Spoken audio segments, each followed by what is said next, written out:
And relaxed மூடு, புது புது ப்ராசஸை வந்து ஈஸியாக நம்மளால் ஒரு விஷயத்தை செஞ்சுட்டு போயிட்டே இருக்க முடியும்.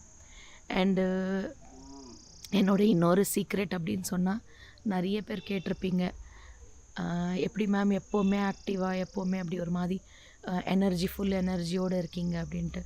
விஷயம் இது தான், சிம்பிள்.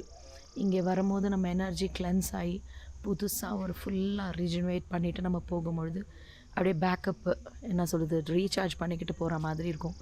அந்த கமர்ஷியல் வேர்ல்டு டேக்கிள் பண்ணுறதுக்கு இங்கே அப்பப்போ வந்து எனர்ஜி பண்ணிட்டு போகிறது. ஸோ இது பாருங்கள், இங்கே பாருங்கள், இந்த வியூவே எவ்வளோ மெஸ்மரைசிங்காக இருக்குது. இது நான் உங்களை அங்கே கூட்டிகிட்டு போகிறேன், வாங்க. இதுதான் நம்ம ஸ்டே பண்ணுற ரூம்ஸு, காட்டேஜஸ். இது ஆக்சுவலி என்னென்னா, மகாவதார் பாபாஜி குஃபாக்கு வரும்போது இங்கே வரமாட்டோம்.